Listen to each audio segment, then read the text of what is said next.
3 morts et 5 blessés, c'est le bilan d'un immeuble effondré ce matin à Irimadjon, commune 6 du district de Bamako.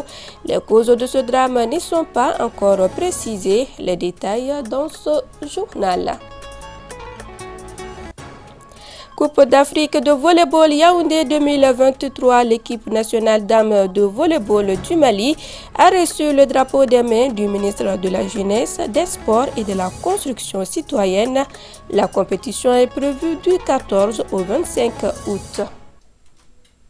Merci d'avoir choisi ORTM 2 pour vous informer. Mesdames et messieurs, bonsoir et bienvenue. Lancement ce matin d'une campagne de reboisement à Kati, campagne au cours de laquelle 2000 pieds d'arbres seront plantés sur 11 sites, parmi lesquels des espaces verts. L'initiative est du groupement des associations de Kati en partenariat avec l'AEDD, l'Agence de l'environnement et du développement durable. Le but est de contribuer à la protection de l'environnement. Dalla Traoré. C'est l'espace public du château vert Sanafara Extension qui reçoit les premiers plans de cette campagne de reboisement. Campagne au cours de laquelle 2000 pieds d'arbres seront plantés sur 11 sites dans les cercles de Kati. L'objectif est de contribuer à la restauration du couvert végétal et à la lutte contre les effets des changements climatiques. Une initiative du groupement des associations de Kati en partenariat avec l'AIDD, l'Agence de l'environnement et du développement durable. L'initiative de ce projet est venue d'un membre, un ancien membre jeune chambre qui réside à Sanafara, qui a contacté les associations pour faire ce travail en synergie d'action. Pour notre contribution en ce qui nous concerne au reboisement au niveau local. C'est surtout une meilleure protection de l'environnement, c'est aussi l'amélioration du cadre de vie. C'est aussi pour lutter contre les effets néfastes des changements climatiques et avoir un cadre agréable pour nos populations. Cette activité donne le ton de la campagne de reboisement, édition 2023, une politique du gouvernement dont la réussite nécessite l'implication de tous les citoyens, souligne le ministre de tutelle insistant sur la protection de ces plans. Je suis particulièrement heureux de participer avec vous à cette cérémonie de plantation d'arbres qui s'inscrit en droite ligne des missions de mon département. C'est l'occasion pour moi de saluer les organisateurs pour cet acte citoyen et patriotique consistant à la plantation de 2000 plants dans la ville de Kati. Je vous exhorte à intensifier ce genre d'actions citoyennes qui contribuent à protéger notre environnement et à nous préserver contre les effets néfastes des changements climatiques. Il y a 2 ans déjà, la directrice générale des eaux et forêts s'est lancée dans une dynamique, c'est-à-dire des plantations sécurisées. Une activité est de planter, l'autre aussi est de l'entretenir. Donc il ne sert à rien de de planter des centaines d'hectares et de réussir moins d'un hectare. Donc sa politique, c'est de planter le minimum et réussir le maximum.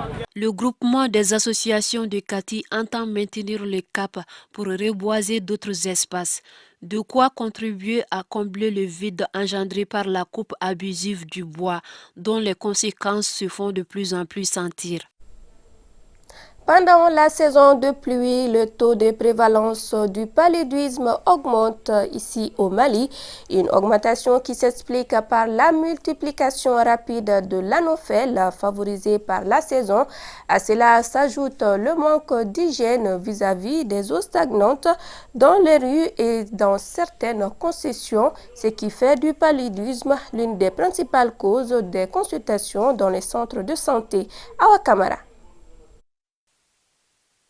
Ici, au CCRF de la commune 6 du district de Bamako, la cour est quotidiennement bondée de patients depuis le début de la saison des pluies, la majorité présentant les mêmes symptômes.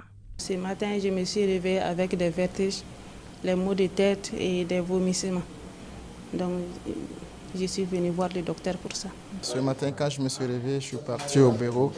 Au bout d'un moment, je commençais à avoir très chaud. J'ai senti une très forte fièvre. Ensuite, j'avais des nausées et après le temps de fièvre, j'ai eu très froid. Avant même de venir, je commençais à avoir des vertiges. Permanemment sur les qui-vive en cette période de forte pluie, les médecins s'activent pour diagnostiquer à temps les cas suspects de paludisme Et pour cela, il dispose d'un outil particulièrement efficace permettant de détecter le paludisme en 15 minutes maximum. On ne va pas envoyer tous les malades suspects que nous avons sous la main au laboratoire pour faire le diagnostic de palu. Parce que le diagnostic, c'est la goutte épaisse ou bien les tests de diagnostic rapide. Ces tests de diagnostic rapide sont disponibles, c'est gratuit, c'est donné par le programme national de lutte contre le palu. Le test de M. Diarra, comme la majorité de ceux réalisés dans la journée, est positif. En effet, en cette saison des pluies, les chiffres concernant le paludisme ont explosé.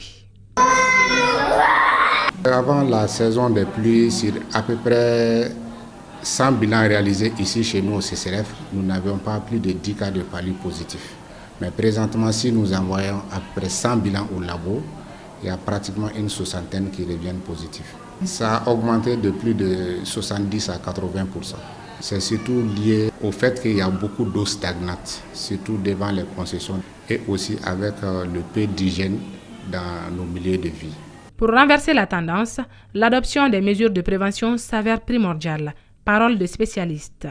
Il faut une grande implication de la population par rapport à l'assainissement des milieux de vie, l'environnement, surtout la prévention. Et cette prévention consiste à mettre en place beaucoup de mesures. Entre autres, l'utilisation par exemple des grillages de protection pour les maisons, d'essayer de combler les trous, de se débarrasser de toutes choses inutiles dans les maisons pour ne pas les conserver, augmenter vraiment le taux de moustiques. Le palu, c'est surtout les femmes enceintes et les enfants qui perdent le lourd tribut avec des phases de complications. Donc toute femme enceinte doit suivre correctement les consultations prénatales. C'est au décours de ces consultations justement que nous faisons ce qu'on appelle la prophylaxie. On les donne les comprimés de SP. On les conseille également de dormir sous moustiquaire comme toute la population et d'utiliser des anti-répulsivants. Un changement de comportement. C'est à ce prix que nous devons la sauvegarde d'un bon état de santé en cette saison des pluies. Je vous le disais dans les titres, événement tragique à Yirimadio en commune 6 du district de Bamako. En effet, un immeuble s'est écroulé cet après-midi, faisant 3 morts et 5 blessés. Aussitôt alertés, des éléments de la protection civile se sont rendus sur les lieux pour secourir les blessés et sauver ce qui peut l'être. Moussa Diabati. Des éléments de la protection civile, toujours à la recherche des victimes sous les décombres. C'est un immeuble R+1 à usage d'habitation qui s'est complètement effondré ce matin, faisant 3 morts et 6 blessés, dont le pronostic vital des 5 est menacé. Le drame est survenu aux environs de 8 h du matin. Parmi les survivants, le chef de la famille. Je ne peux rien dire pour l'instant. Je suis moralement abattu, car ma maison vient de s'effondrer. C'est la volonté de Dieu. Ils étaient au nombre de 8, sous les décombres. 5 ont pu être sauvés et transportés à l'hôpital. Le drame est survenu aux environs de 8 h. J'ai pu échapper après les premiers signaux de l'effondrement.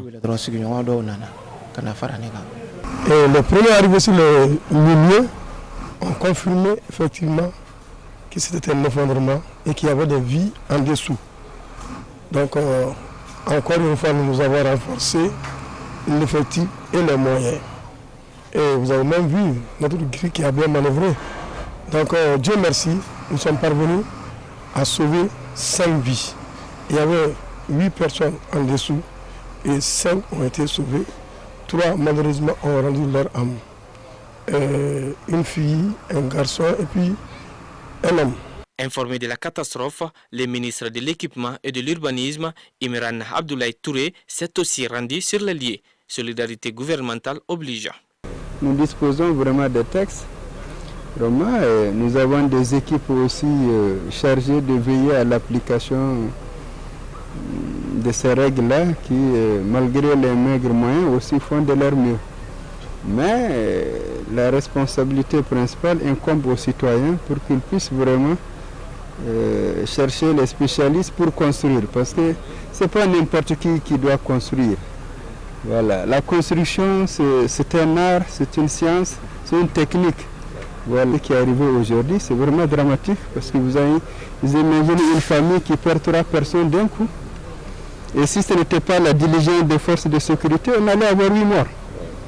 À présent, les causes réelles de cet effondrement restent à déterminer. Cependant, tout porte à croire qu'il serait dû au non-respect des normes de construction. Dans tous les cas, les investigations sont ouvertes pour situer les responsabilités. Autre titre de cette édition, Coupe d'Afrique de volleyball Yaoundé 2023. L'équipe nationale dames de volleyball du Mali a reçu le drapeau des mains du ministre de la Jeunesse, des Sports et de la Construction citoyenne. C'était jeudi au cours d'une cérémonie initiée pour l'occasion. L'équipe prendra la direction du Cameroun ce lundi pour la compétition prévue du 14 au 25 août. Awa Kamisoko. Avec cette remise du fayon aux volleyeuses, le chef du département Abdul Kassim Fomba les met ainsi en route pour le Cameroun. La jeune capitaine de l'équipe nationale senior dame de volleyball du Mali, Kadiatou Foune Yirampo, assure la sérénité qui règne au sein de son groupe. Inch'Allah, vous ne serez pas déçus. On va faire de notre mieux pour défendre les couleurs du drapeau. C'est un sentiment de fierté extraordinaire. Aujourd'hui, nous avons tous tremblé quand le ministre a remis le couleur du Mali à l'équipe nationale dames qui doit représenter le Mali à la Coupe d'Afrique des Nations de volleyball au Cameroun à Yaoundé. Recevoir le drapeau, c'est comme un militaire qui reçoit ses armes et tout ce qui va avec pour aller défendre l'intégrité du territoire national. Le ministre Fomba a transmis un message fort de soutien et d'encouragement à l'équipe, tout en souhaitant bonne chance aux représentantes du pays. En fait, nous déjà dans notre cœur, vous êtes déjà des championnes. Je suis persuadé que vous allez faire de votre mieux, mais je suis persuadé que vous allez faire plus que ça. Et au niveau de notre chef pionnier qui a parlé du rouge, le rouge c'est cet engagement et c'est le sacrifice. Et je vois que vous vous sacrifiez pour le pays depuis très longtemps. Vous vous sacrifiez pour le pays sans aucune prime. Et vous remportez des médailles, vous gagnez des batailles qui sont les matchs que vous jouez. Et pourtant, il n'y a pas de retour pour cela.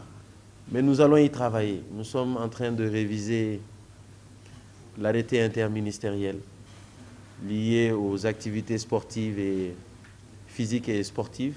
Parce que j'ai trouvé qu'il y a beaucoup de, entre guillemets, petites disciplines qui nous rapportent énormément de médailles, énormément de mérites et qui font planer le drapeau du Mali au-dessus de tous les drapeaux, que ce soit au niveau de l'Afrique, que ce soit au niveau du Mali. L'équipe nationale de volleyball dames participe ainsi à sa première CAN de la catégorie. Espérons que le premier coup d'essai soit un coup de maître. Bonne chance aux Amazones. Et cette autre nouvelle de sport, mais sur le terrain, l'AS Mandé, notre représentante au tournoi IFOA Zone A à Monrovia, au Libéria, s'est qualifiée pour la Ligue africaine des champions en obtenant le nul 1 but partout face à l'AS Dakar Sacré-Cœur du Sénégal. Avec 5 points, l'AS Mandé ira à Abidjan, en Côte d'Ivoire, en novembre prochain. Après avoir raté l'édition de 2022 au Maroc, les Mandékas sont de retour dans le Gotha du football féminin africain au niveau des clubs. Et c'est ce qu'il fallait retenir de cette édition. Grand merci à vous de nous avoir suivis. Très bonne suite des programmes sur ORTM2.